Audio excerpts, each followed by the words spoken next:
நீங்க ஒரு டைம் இத போல செஞ்சு பாத்தீங்கன்னா வீட்டுல இருக்கிறவங்க அத்தனை பேரும் இதே போலதான் கேட்பாங்க. நான் 1 கிலோ சிக்கன் வாங்கி நல்லா கழுவி சுத்தம் பண்ணி வச்சிருக்கேன். 2 டீஸ்பூன் அளவுக்கு மிளகாய் தூள் சேர்த்துடலாம். 1.5 டீஸ்பூன் அளவுக்கு மல்லித்தூள் சேர்த்துடலாம். ஜீரகத்தூள் 1 டீஸ்பூன் சேர்த்துக்கலாம். மிளகுத்தூள் 1.5 டீஸ்பூன் சேர்த்துக்கலாம். 1.5 டீஸ்பூன் அளவுக்கு கரம் மசாலா சேர்த்துக்கலாம். 1/4 டீஸ்பூன் அளவுக்கு மஞ்சத்தூள் சேர்த்துக்கலாம். 1.5 டீஸ்பூன் அளவுக்கு காஷ்மீர் மிளகாய் தூள் எடுத்திருக்கேன். இஞ்சி பூண்டு பேஸ்ட் 2 டேபிள் ஸ்பூன் சேர்த்துக்கலாம். கொஞ்சமா கஸ்தூரி மெத்தி, வெங்காயம் இத போல நீள நீளமா சின்ன சின்ன பீஸா கட் பண்ணிக்கோங்க. கூடவே 5 பச்சை மிளகா, 1/2 கைப்பிடி அளவுக்கு கொத்தமல்லி, தேவையான அளவு உப்பு சேர்த்துடலாம். 1/2 டீஸ்பூன் அளவுக்கு லெமன் ஜூஸ், ஒரு 2 டேபிள் ஸ்பூன் அளவுக்கு எண்ணெய் இது சேர்த்துட்டு நல்லா கலந்துருங்க.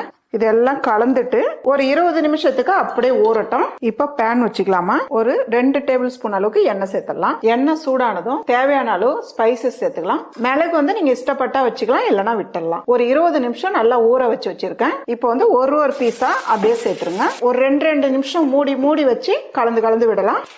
இதே போல திருப்பி விட்டுட்டு நல்லா ஒரு 7 நிமிஷத்துக்கு மூடி வச்சு நடுவுல எடுத்து திருப்பி விடுங்க. இப்போ நல்லா கலந்து விடுங்க. கொத்தமல்லி நல்ல ஒரு டிஃபரெண்டான டேஸ்ட்ல சிக்கன் வறுவல் ரெடி.